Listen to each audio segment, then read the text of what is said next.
Okay, let's talk about these mass media layoffs again, because I'm seeing a lot of comments about how these are layoffs due to propaganda not selling and it's fake news.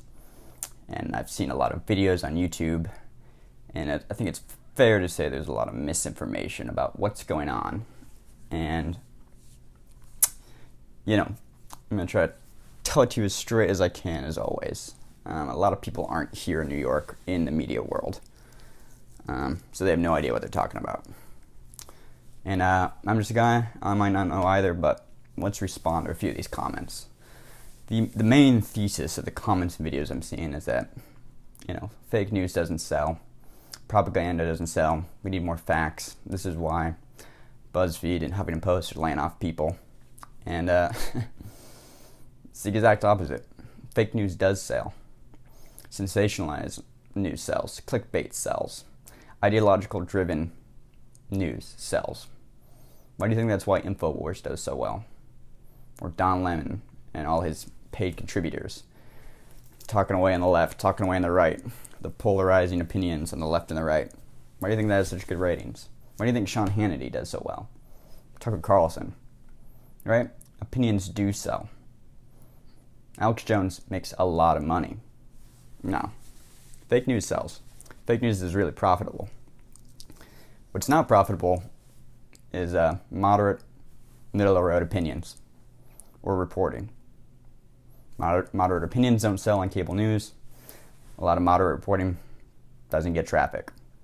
You think BuzzFeed News laying off the national desk was full of fake news? Now, I know a lot of these people in New York City, and the few I don't know, I know of. These people weren't fake news. That was, in some ways, precisely their problem. You think, beats and reporting on NYPD cops exploiting their power, or, reports on the healthcare system get a lot of traffic? They don't.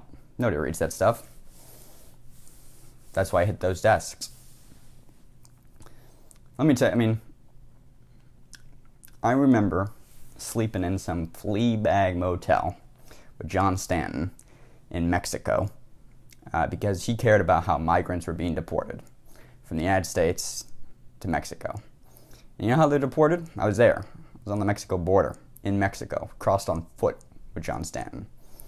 We watched them get deported at 4 a.m. They're brought in a white van by the United States enforcement agencies. They're dropped off at a fence, and they're given a plastic bag with a water bottle, a candy bar, and a piece of paperwork that says they've been deported. And they're just dropped off into Mexico. That's it. 120-degree weather. One water bottle, chocolate bar. Most of these people don't even have ID. Not even Mexico ID. What are they supposed to do, right? That's real reporting. Figuring out what's going on, how people are being deported. What is the migrant crisis actually like? Where do these people live? Why are they coming to the United States? But people don't want to read that. Just like people don't want to read in-depth pieces on the United States healthcare system. They want to watch cable news on CNN and read InfoWars. That's the kind of stuff that gets traffic. And so that's what you saw happen, right? Companies need to get traffic. Traffic equals money.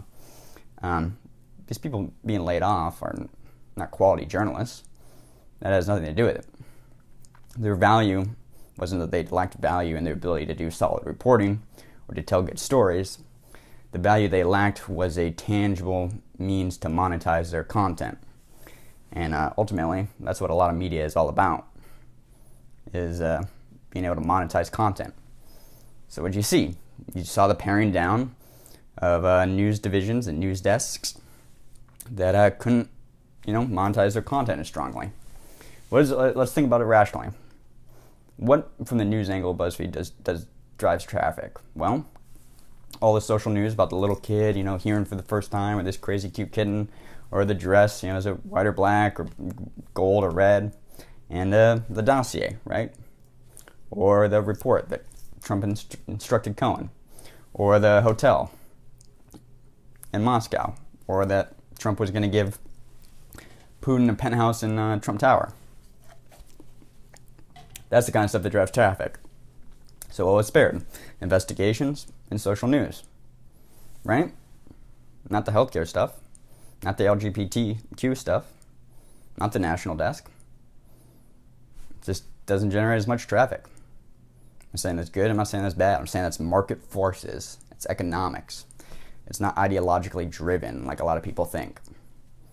And it's a competitive market, and when it's a competitive market like the media industry is, it's oversaturated sometimes.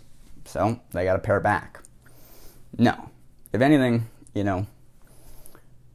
what you want is well-funded media companies, because then they have the money to actually maintain and staff and do quality reporting about things that won't always drive clicks and won't always drive traffic. They're not, pulled gravitationally by the need to fund their company to make clickbait sensationalized news, right? And as that need becomes stronger and stronger, what happens? When a company needs to make more and more money, what do they go for? Well, they go for the easy grabs, the sensationalized news, the ideologically driven news, the polarizing points, the fake news, right? Now I get it. I get a lot of people seeing the comeuppance of journalists.